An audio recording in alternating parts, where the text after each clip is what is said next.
ভাইরা আপনারা আমার বিচারটা আপনারা করেন। আমি চাই আপনারা আমাকে বিচারটা সুস্থভাবে করে দেন। আমি বেশি অসহায়, আমার কেউ নাই, কেউ নাই, আমার কেউ নাই, আমার কেউ নাই আল্লাহ ছাড়া।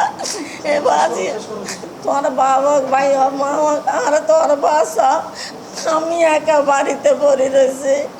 আপনারা তা বিশ্বাস না গেলে আপনারা আমার সিটি ক্যামেরাতে দেখেন। আমি তাদের অত্যাচারে আমি সিসি ক্যামেরা লাগাইছি। ওরা মানে হুমকি দিতেছে কি মারি ফেলবে আমাকে, মানে বেশি মানে কি অত্যাচার বেশি করতেছে। দিনের ভিতরে যদি 3-4 বার মানে কিসের জ্ঞান নিয়ে মানুষ নিয়ে যদি আমার তালা তুলা ভাঙিয়ে ঢুকে যাচ্ছে, তাহলে আমি একা 5 তালা বসবাস করি আমার ছেলের কাছে। আমার ছেলে বাইরে, ও আমার ছেলেকে ধমকি দিতেছে। ও আসলো, ওরও মানে কি ইয়ে দিব মামলা হামলা একবার দিছিল। ও ছেলেটা আসছিল 3 দিনে, ওরে দিছিল। ওর নিরাহার, ও গেছিল বাইরে এক জায়গায় গেছিল ওর বউকে নিয়ে।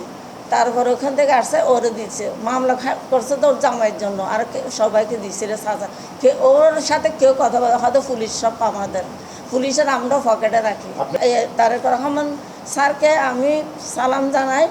ওদের কাছে আমার একটা দাবি, আমি একটা নিরহমাইয়ে আমার যাই আপনারা দেখেন আমি কোন জায়গায় বসবাস করি, আমি কিভাবে থাকছি। আমি একটা অসুস্থ মানুষ, আমাকে ওরা বেশি হয়রানি করতেছে, আমার হুমকি ধুমকি দিতেছে। আমি আপনাদের কাছে দেশবাসীর সবার কাছে আমার অনুরোধ, একটু আপনারা আমার দয়া করে আমাকে আপনারা বাঁচান।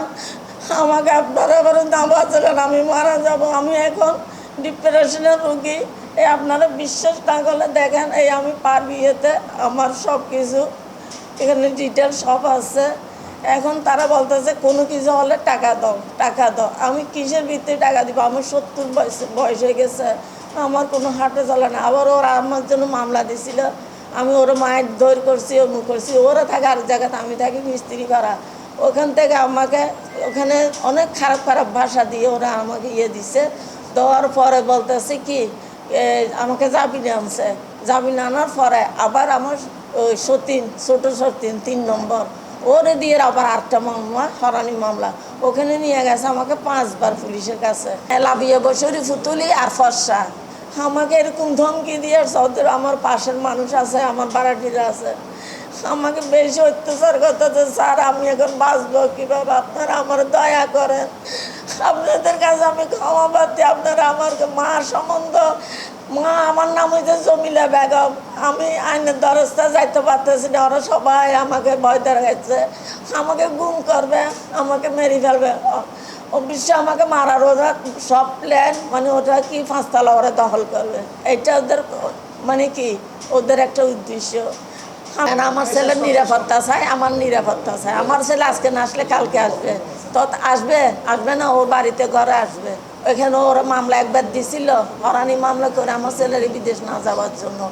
আবার এইগুলো করতে চায়।